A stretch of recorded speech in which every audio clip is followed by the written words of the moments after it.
Assalamualaikum warahmatullahi wabarakatuh. Ya, nama saya Ibnu Fikri Syahputra, mahasiswa Teknik Komputer 2018 Universitas Negeri Makassar. Ya, kali ini saya akan melakukan pemaparan materi mengenai Study and Application on Machine Learning of AI. Berikut materinya.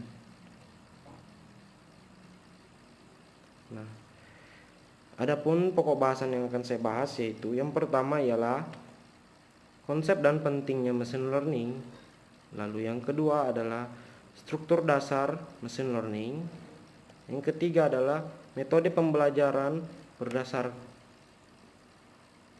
Yang ketiga ialah metode pembelajaran umum berdasarkan learning strategi. Lalu yang terakhir ialah tujuan dari penelitian machine learning. Nah, langsung saja kita masuk ke pokok bahasan yang pertama, yaitu konsep dan pentingnya machine learning. Nah, berikut adalah sedikit pendahuluan yang akan menjadi inti pokok bahasan dari semua ini, yaitu seiring dengan perkembangannya teknologi internet, penelitian AI atau machine learning menimbulkan berbagai isu baru. Ya, karena timbulnya isu baru, makanya kita akan bahas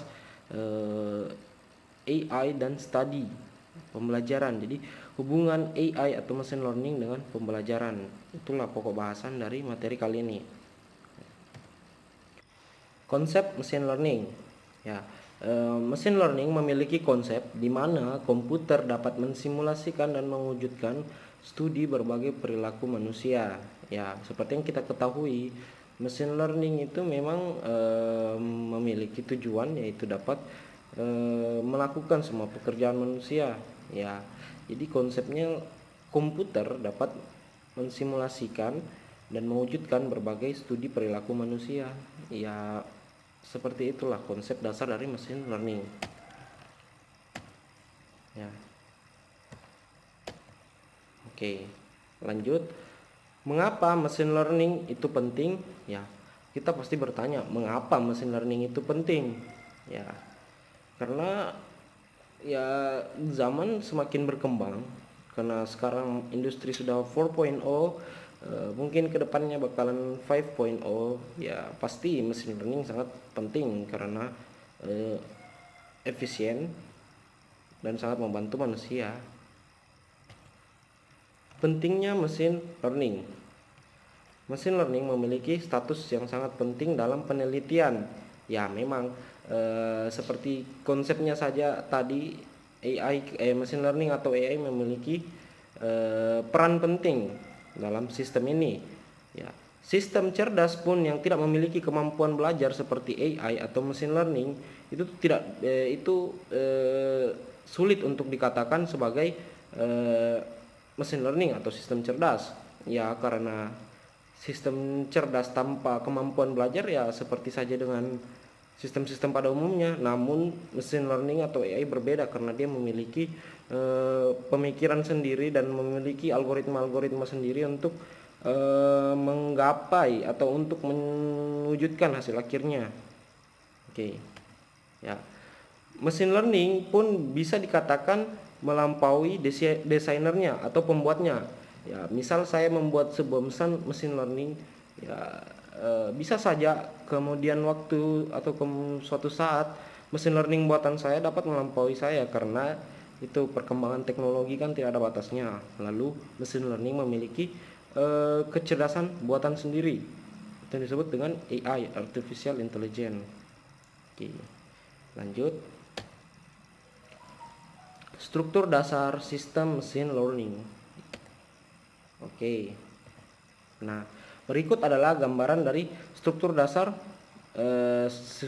sistem machine learning. Ya, yang pertama itu environment atau lingkungan, lalu learning itu pembelajaran, lalu knowledge base atau basis ilmu pengetahuan, yang terakhir adalah execution. Ya, saya akan membahas dari part mulai dari environment atau lingkungan. Ya. Mengapa environment masuk ke dalam sistem machine learning? Ya, karena environment dikatakan sebagai penyedia informasi.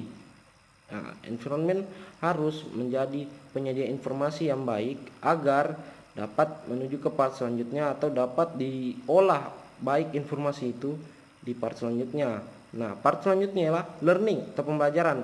Nah, hubungan environment dan learning ialah karena environment sebagai penyedia informasi yang baik, maka learning pun harus mengeksekusi dengan baik informasi yang diberikan. Nah, misal learning mendapatkan informasi yang kurang baik dari environment, maka penalaran tersebut tidak dapat digunakan atau kurang maksimal. Ya, misalnya kita dengan kata lain hoax, ya kan, lingkungan memberikan informasi yang kurang tepat lalu diolah oleh pembelajaran, kan jadinya kayak kurang gitu. Makanya hubungan environment atau lingkungan dan pembelajaran itu sangatlah penting. Jadi lingkungan sebagai penyedia informasi, learning sebagai pengeksekusi informasi baik tersebut. Lalu tak luput juga pembelajaran itu harus memiliki dasar ilmu pengetahuan. Ya, walaupun kita memiliki informasi yang baik, kalau kita kurang memiliki dasar ilmu pengetahuan, pasti ya kurang juga.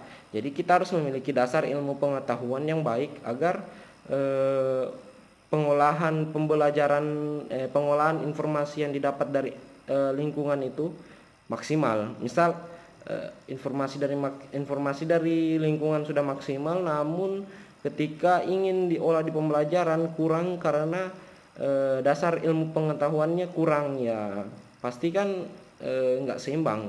Nah, untuk menjadi yang menyempurnakan sistem machine learningnya, kita harus environmentnya baik, learningnya baik, knowledge base-nya juga baik gitu. Lalu masuk ke part terakhir, yaitu execution atau tahap pengeksekusian. Nah, tahap pengeksekusian ini ya tahap akhir dari semua part-part ini, mulai dari part environment, learning, knowledge base, itu semua akan dieksekusi di part terakhir, yaitu execution. Nah, berikut seperti itulah penjelasan struktur dasar sistem machine learning.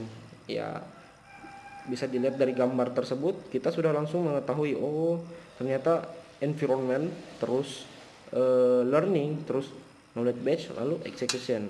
Seperti itulah.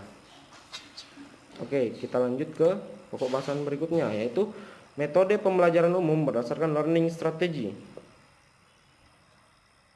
Ya, metode pembelajaran umum berdasarkan learning strategy. Oke, kita harus tahu dulu apa itu learning strategy. Learning strategy merupakan rancangan-rancangan penalaran yang digunakan dalam sistem pembelajaran. Ya, seperti kita merancang ingin melakukan penalaran apa dalam pembelajaran itu sudah disebut learning strategy, atau dalam bahasa Indonesianya disebut strategi pembelajaran.